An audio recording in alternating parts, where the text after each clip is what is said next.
Welcome back. आज मैं आपको दिखाऊंगा कि केमिस्ट्री कितना आसान है। कोई आपको बेसिक से समझाने वाला नहीं मिला है, इसलिए आपको बहुत टफ लगता है, बहुत झंझट लगता है।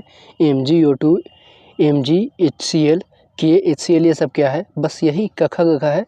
कखा गघा से लेकर य तक केमिस्ट्री के लिए अगर आपने इससे सीख लिया तो आप समीकरण लिखना सीख लेंगे, बहुत आसानी से समझना सीख लेंगे। जैसे कि अगर मैं हिंदी में कुछ बोल रहा हूँ या फिर आप हिंदी में कुछ लिख रहे हैं तो इसकी शुरुआत कखा गघा य आ ई सीख करके हुई है। बस इतना ही सीखना होता है। तो मैं आपको ये कंफर्म करूँगा, बेसिक पूरी तरह से क्लियर कर दूँगा। इसके अलावा कुछ बचता ही नहीं है और ना ही आपके कुछ ऊपर से पार होगा। जैसे कि मैंने ये दे दिया MgO2 NaCl, तो ये 10th लेवल तक कितना पढ़ना होता है, क्योंकि सबका लेवल होता है। यहाँ ना आपको IE और BA का नहीं पढ़ाया जाएगा, BSc का केवल मैट्रिक तक ही पढ़ाया जाएगा, जो कि पूछता है और जो कि सिलेबस में है, इससे बाहर नहीं पूछेगा।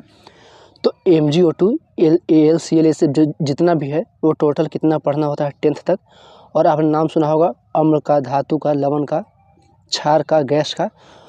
तो इनमें से किसकी पहचान कैसे होती है, यानी कि कौन क्या है, ये भी आपको बताऊंगा, क्योंकि सबकी अलग लिस्ट मैंने बना दी है। कौन धातु है, कौन अधातु है, कौन अम्ल है, कौन गैस है, और किसका किसके साथ अभिक्रिया होता है।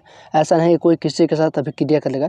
धातु धातु से कभी अभिक्रिया नहीं करता है, यानी कि ऐसे कभी नहीं लिखा जा सकता है Mg और K, Mg और Na, ऐसे कभी नहीं लिखा जाता है। तो सबका, और यहाँ तक तो फिर भी ठीक है, MgO लिख दिया, NaCl लिख दिया, लेकिन कभी कभी नीचे में 3 लिखा जाता है, कभी 2 लिखा जाता है। ऐसा क्यों, और किनके साथ 3 लिखा जाता है, किनके साथ 2 लिखा जाता है, ये रटने वाली चीज़ नहीं है। बस एक लिस्ट आपको दिखा दूँगा कैसे लिखा जाता है, बस आप उससे समझ लेंगे। तो पूरा का पूरा बेसिक मैं आपको समझा दूँगा। धातु अधातु कौन है, कितना पढ़ना होता है 10th तक। तो चलते हैं, अब शुरू करते हैं हम। यहाँ पे दबा करके वीडियो को बड़ा कर लें ताकि वीडियो को बहुत अच्छे से दिखे, रील जैसा दिखे, ऐसे दिखाई दे, ऐसे दिखाई दे। आप इसे बड़ा करके देखें। तो अब ये देखिए, बारी बार सबका झंझट खत्म होने वाला है, खत्म हो रहा है। धातु इन्हें कहते हैं KNaCl Mg बस आपको इतना ही पढ़ना होता है। ये तो 10th लेवल तक है, लेकिन इससे भी 90% तक जो है वो केवल इतना पढ़ना होता है। 90% में इतना ही आता है बस। तो आप इसे या तो स्क्रीनशॉट ले लें या कुछ भी कर ले, धातु इतना ही है, आप देख सकते हैं। उसके बाद ये दिया जाता है 50 नंबर क्या है, 13 नंबर, 19 नंबर, 11 नंबर, ये सब क्या है, तो ये मैं अगली वीडियो में बताऊँगा, जो कि LKG होगा, नर्सरी के बाद वाला क्लास। ये भी बिल्कुल नर्सरी है। तो आपने धातु को देख लिया। ये देखिए अधातु है, FCl Br AI, ये जो भी है इतना, ये अधातु है। आप चाहे तो इसका भी स्क्रीनशॉट रख लें, या फिर मैं आपको PDF दे दूँगा जब आगे विस्तार से समझाना शुरू करूँगा। तो ये धातु का शॉर्ट रूप है। वैसे मैंने हिंदी नाम लिखा था ऊपर वाले में, लेकिन ये केवल संकेत है, जिससे ये होगा पोटेशियम, ये होगा सोडियम, ये होगा कैल्शियम, ये होगा मैग्नीशियम। तो ये शॉर्ट नेम हो गया, आप इसका भी फोटो ले सकते हैं। ये धातु हो गया, धातु अधातु तो हो गया। अब ये है अम्ल। अम्ल जिसमें HCl H2SO4 ऐसे देखते होंगे, तो इसे अम्ल कहते हैं, इसे लवण कहते हैं। और ये है गैस। अगर इसका शॉर्ट फॉर्म देखना होगा तो आप ऐसे देख लें। केवल अम्ल को मैंने संकेत में लिख दिया है, केवल लवण को संकेत में लिख दिया है, और केवल गैस को मैंने संकेत में लिख दिया, ऐसे लिख दिया है। बस 10th तक इतना ही पढ़ना होता है। और कौन किससे अभिक्रिया करता है मैं ये आपको अभी बता दे रहा हूँ, आगे करके दिखाऊंगा अगली वीडियो में। आपने ऊपर जितना भी देखा, धातु अधातु अम्ल लवण गैस, ये सब सबका संकेत जो कि NaCl MgO2 ऐसा कर करके था, तो वो सब अलग अलग होते थे। ये मत समझिएगा कि कोई किसी से भी अभिक्रिया कर लेगा, नहीं। बहुत ही इसका शानदार और छोटा सा लिस्ट है कौन किससे अभिक्रिया करता है।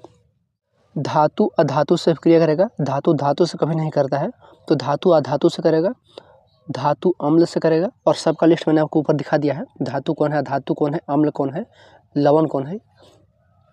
अधातु अधातु से अभिक्रिया करेगा, और यहाँ पे यौगिक यौगिक से अभिक्रिया करेगा। बस ये कैसे करेगा, करने के बाद क्या होता है, यह मैं आपको अगली वीडियो में विस्तार से दिखाऊंगा। हालांकि एक झलक आपको दिखा दे रहा हूँ छोटी सी।